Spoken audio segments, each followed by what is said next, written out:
Yeah, guys, so I want to come at you today and give you a video that I've been trying to get together for a while.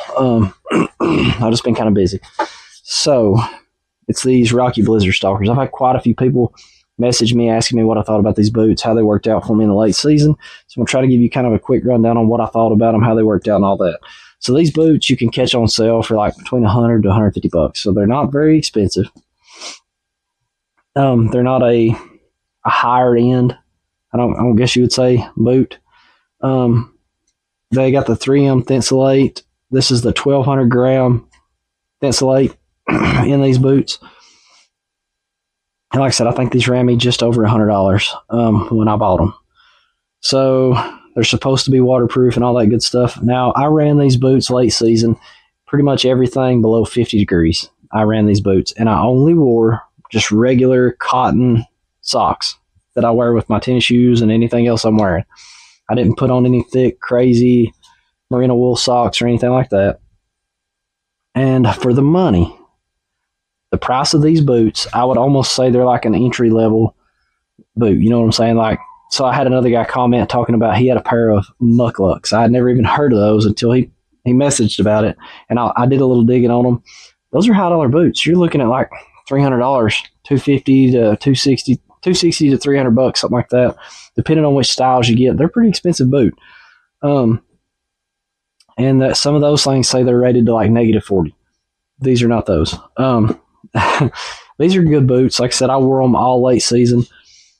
For the price, I mean, you can't really tell. There's zero wear on these boots. You can't tell that I wore them aside from having mud on them. They held up good. They got a pretty aggressive tread pattern on the bottom here.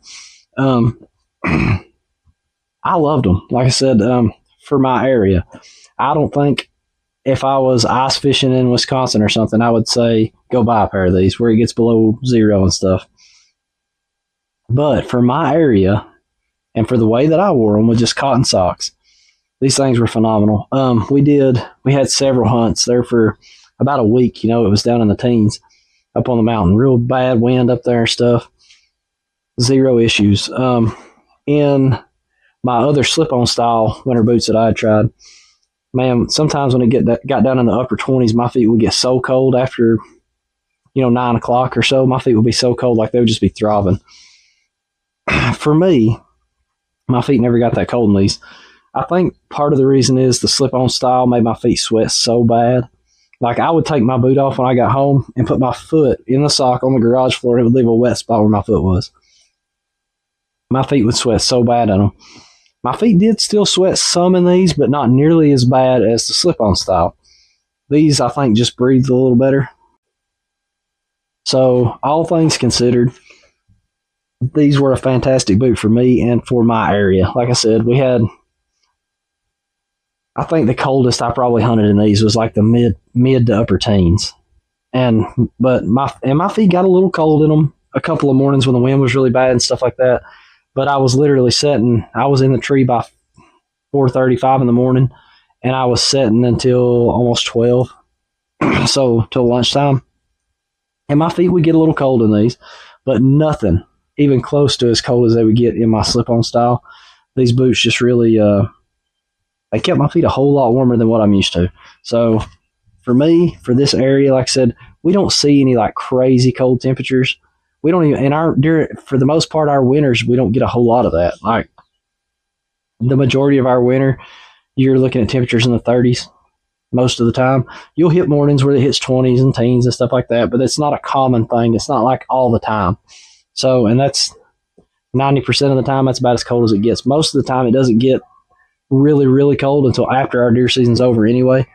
So, and I hunted right up till the last couple of days, I ended up having to work the last few days of the season, but the last week of the season, I was still hunting and wearing these, and I loved them. Like I said, they're plenty aggressive on the bottom. They held up great. They didn't tear up or anything.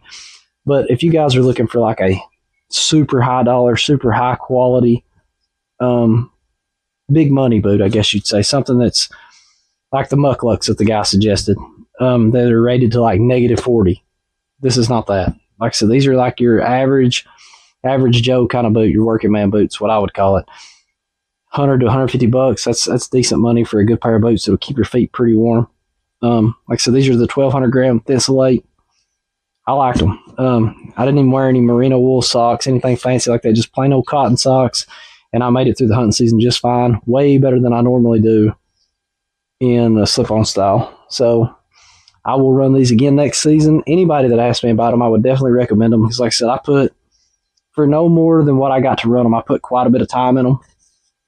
I put quite a bit of miles on them, walking and scouting, especially the last part of the season there, the last several days that I hunted. I did a lot of scouting, so after the hunt, but I just like them. And so this is what I would classify as like your average Joe kind of boot.